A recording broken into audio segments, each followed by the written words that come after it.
Welcome to Neelu's Cookbook. আসসালামু আলাইকুম, সবাই কেমন আছেন? আজকে নতুন আরেকটা রেসিপি নিয়ে হাজির হলাম। নরম তুলতুলে সফট ফোমি এত মজার একটা কেক, ইয়োগার্ট কেক। না খেলে তো বুঝবেনই না। যেহেতু ভিডিওটা সম্পূর্ণ দেখে নেবেন, তাহলে শুরু করি আমরা।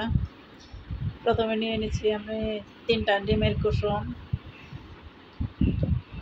সাদা অংশটা আলাদা করে নিছি। এখন দই দিয়ে দিলাম 1 কাপ। এটা ভালো করে বিট করে নিতে হবে। ডিমের কুসুমের সাথে ভালো করে মিক্স করে নিতে হবে।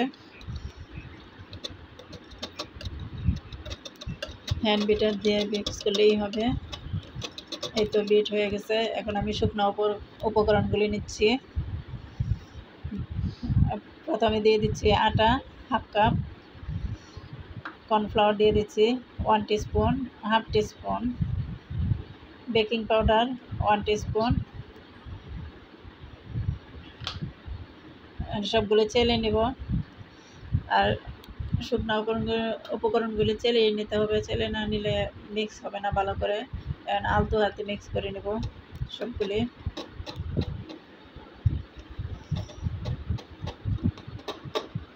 ভালো করে মিক্স হয়ে গেছে।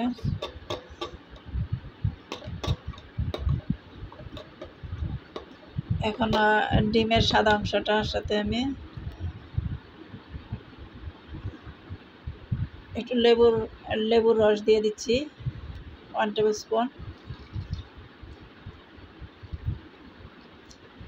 লেবুর রসটা ভালো করে মিক্স করে নিতে হবে একসাথে। এটা এখন যে কোনো মিক্সার দিয়ে ফোম করে নিতে হবে।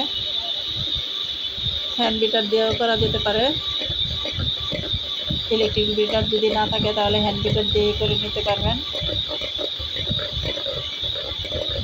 এটা ফোম হওয়া পর্যন্ত বিট করতে হবে।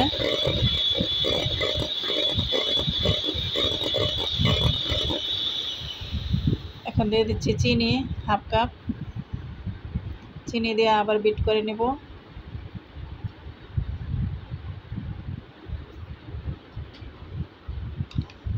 ভালো করে মিক্স করে নিতে হবে। এখন এটা ফোমি করব। বেশি সময় লাগে না, একটু 2-3 মিনিট করলেই হয়ে যায়। এই যে দেখে নেন টেক্সচারটা কেমন হয়েছে।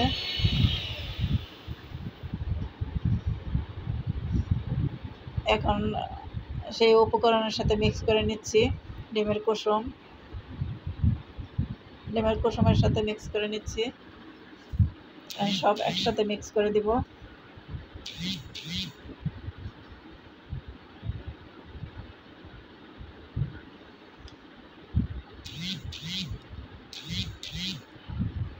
এখন একসাথে সবগুলি ঢেলে দিচ্ছি ফোমের সাথে।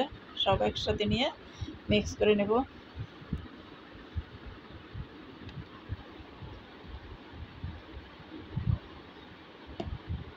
ভালো করে মিক্স করে নিতে হবে আলতো হাতে।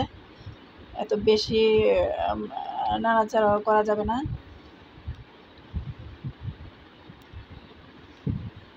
আমি মলটাকে আগে থেকে রেডি করে রাখছি বেকিং পেপার দিয়ে।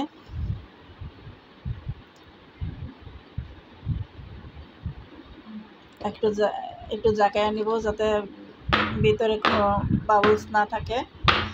এখন একটা পাত্রে পানি দিয়ে বসিয়ে দিচ্ছি। পরিমাণ মতো পানি দিতে হবে। আধা ঘন্টার জন্য ঢেকে দিলাম। আধা ঘন্টা পরে আবার আসতেছি।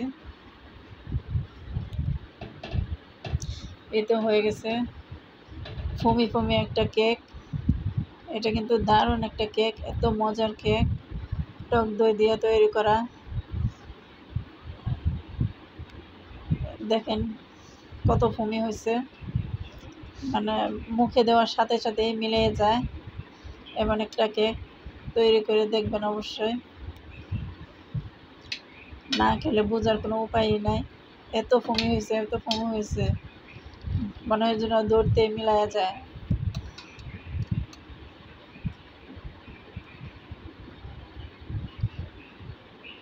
তৈরি করার সাথে সাথে শেষ হয়ে যায়। রেসিপিটা ভালো লাগলে লাইক কমেন্ট ও একটা শেয়ার দিয়ে রাখবেন, আর বেল বাটনটা অন করে রাখবেন, সবার আগে নোটিফিকেশন চলে যাবে আপনার কাছে।